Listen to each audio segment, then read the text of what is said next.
रहमान रहीम। दोस्तों, इस वक्त हम गुजरात में मौजूद हैं और पंजाब की जो मेन कमेटी सुप्रीम कमेटी है उसका खुसूसी इजलास बुलाया गया था। 2025 के सीज़न के हवाले से कवानीन और टूर्नामेंट्स की डेट्स और ज़ाब्ता अखलाक के हवाले से अहम फैसले किए गए हैं। सबसे पहले मैं शुरका का तारुफ करवा दूँ।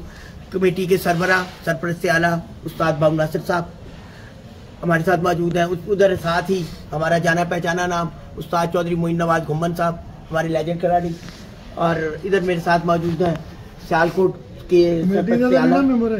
क्यों नहीं हो सर, तुसी कमेटी के मैंबर हो, सरपरस्त आला का जिक्र किया है जी। उस तो बाद सुप्रीम कोर्ट कमेटी के मैंबर साडे उस्ताद इम्तियाज हीरा बीना वाले, और उनके साथ हमारे कमेटी के मैंबर उस्ताद आसम चद्दड़ साहब, और उधर से हमारे कमेटी के मेंबर उस्ताद नोमी जोड़ा साहब, इधर हमारे कमेटी के मेंबर उस्ताद आशिक हुसैन साहब, और उस्ताद राजा इफ्तिखार काका साहब फोन सुनने के लिए गए, आ गए। आ जाए राजा साहब, तशरीफ ले आए जी, आ गए। तो डेट्स का जो ऐलान है ना वो सरपरस्त हमारे करेंगे उस्ताद बाबू नासिर साहब। सर, पंजाब की डेट्स 2025 ਲਈ 76 की बिसाख दी थी 24 अप्रैल और जेठ 2025 24 मई। और ये जी डेटें अनाउंस करती हैं, इन्हीं के मुताबिक शेड्यूल सारे कप तब्दील कोई नहीं हुई थी। 30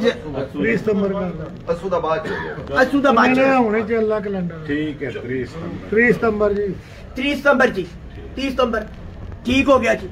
30 सितंबर जी असू की तारीख अनाउंस कर दी गई है। ये डेटें जी कंफर्म है, इसमें किसी किस्म का कोई रद्दोबदल नहीं किया जाए। दोबारा बोल दे डेटें।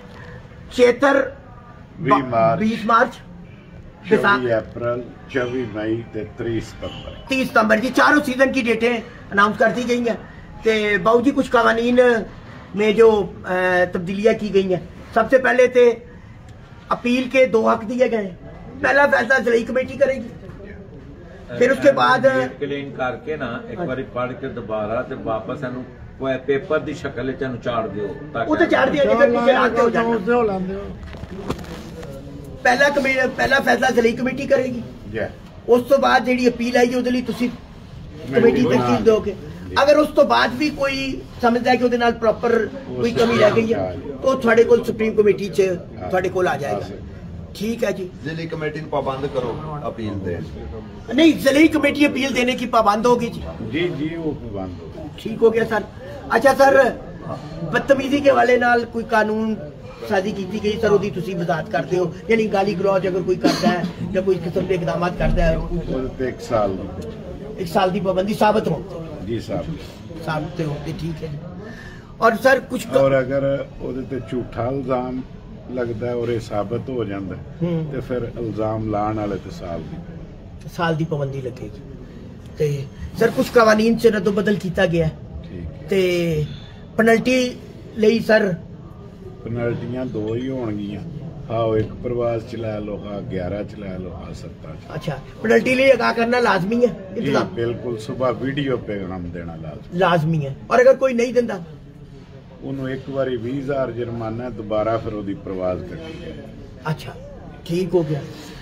ते सर ਉਹਦੇ बाद अगर एक होर कानून च रद्दोबदल किया गया कि अगर कोई मुंसफ नंबरां वाली स्टैंप ला दिंदा है जी ते ਉਹਦੀ की सजा 5,000 रुपया फी कबूतर जुर्माना। अच्छा, और अगर कोई कड़ियां वाले कबूतर जिस तरह उड़ जाते ने, जिन्होंने कड़ियां पईयां होईयां ने, उन्हां दी परवाज कटी गई तो मुंसफ नूं भी कोई फाइन है ਉਹਦੇ ਚ? जी, मुंसफ वाली छत नूं, मुंसफ नूं नहीं, यानी जिथों आया होगा फी कबूतर ਉਹਨਾਂ ਨੂੰ 10,000 फी कबूतर 10,000 रुपया जाना। अच्छा, सुबह छत खोलने के वाले नाल कोई कानून नूं जरा वादिया किया गया, वो भी दस दिओ। सुबह 8 बजे तक उजाला च कबूतर खोल सकता है। अच्छा, उस तो बाद नहीं, फिर 12 तो 2 टाइम है छत खोलना। अच्छा, अगर कोई छत नहीं खोलता सर? अगर कोई छत नहीं खोलता तो फिर वो उस दिन ना खोले, ਉਹਦੀ कोई सजा? ਉਹਦੀ सजा ਉਹਨੂੰ ਵੀ पहले प्रवास च 20,000 जुर्माना, अगर वो दोबारा नहीं खोलता। फी कबूतर है कि पहली बारी पहली बार पहली बारी 2 बजे तक आज जेड़ा कबूतर बैठेगा ਉਹਦਾ टाइम कटिया जाएगा जी ठीक हो गया सर। अच्छा सर उस तो बाद पंजाब कमेटी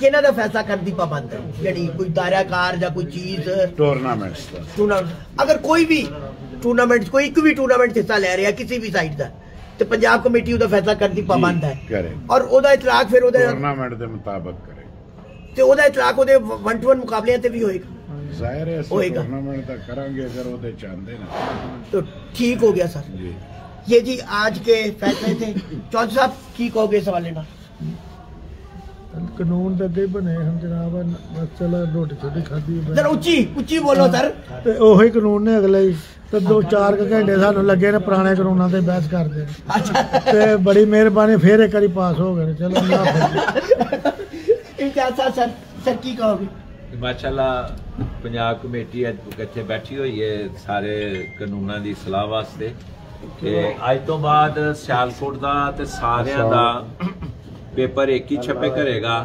ਉਹ ਜਿਹੜਾ ਪੰਜਾਬ ਕਮੇਟੀ ਕਾਨੂੰਨ ਹੋਏਗਾ ਠੀਕ ਹੈ ਜੀ ਕਿਉਂਕਿ ਸਿਆਲਕੋਟ ਦਾ ਤੇ ਇਹ ਸੇਮ ਕਾਨੂੰਨ ਹੋ ਗਿਆ ਹੈ ਪੰਜਾਬ ਦਾ ਲਿਹਾਜ਼ਾ ਬਹੁਤ ਅੱਛਾ ਰਿਹਾ ਹੈ ਬਹੁਤ ਅੱਛਾ ਹੋ ਗਿਆ ਹੈ ਕਿ ਤਾਂ ਕਿ ਜਿਹੜੀਆਂ ਕੋਈ ਕਮੀਆਂ ਪੇਸ਼ੀਆਂ ਸਨ ਸਾਰੀਆਂ ਦੂਰ ਕਰ ਲਈਆਂ ਗਈਆਂ ਨੇ सर आसफ भाई की कहोगे जी बिल्कुल माशाल्लाह जेडे थोड़े बड़े तब्दीलियां ऐसी हो गई ने बाकी हर साल एक होना चाहिए और सालाना इस महीने दिसंबर च मेरे ख्याल 4 साल इस कानून की वजाहत होनी चाहिए अगर कोई प्रॉब्लम है तो उसने हैंडल करना चाहिए बाकी माशाल्लाह सारा ठीक जी राजा साहब कवानीन जेड़े तुसी सुने या बहस हुई जे सारी चीज़ां की माशाल्लाह शाह जी ठीक हो गया डिसाइड होना चाहिए देखो शौक सारा होंदा है पूरे पाकिस्तान बल्कि पंजाब च पंजाब कमेटी सर हुन पर्चा एक ही होना है पर्चा एक होएगा और ਉਹਦੇ ਵਿੱਚ ਕੋਈ मेरे वाला बाम नहीं रह गया जिसने भी करना फैसला पंजाब ਦੇ ਕਾਨੂੰਨਾਂ ਦੇ ਮੁਤਾਬਕ ਹੋਣਾ ਹੈ ਤੇ ਉਹ ਬਿਹਤਰ ਹੋ ਜਾਏਗਾ ਸਾਰਿਆਂ ਦੇ ਸ਼ੌਕ ਲਈ ਬਿਹਤਰੀ ਹੋਏਗੀ ਜੀ ਨੋਮੀ ਭਾਈ ਯਾਰ ਉਹ ਬੜਾ ਬਿਹਤਰੀਨ ਹੋ ਗਿਆ ਜੀ ਜਿਹੜਾ ਫੋਨ ਤੇ ਨਾਲ ਇਹ ਵੀ ਦੱਸਣਾ ਚਾਹੁੰਦੇ ਹਾਂ ਕਿ ਅਸੀਂ ਆਪਣਾ ਫਰਾਂਗਬ ਦਾ ਦਾਇਰਾਕਾਰ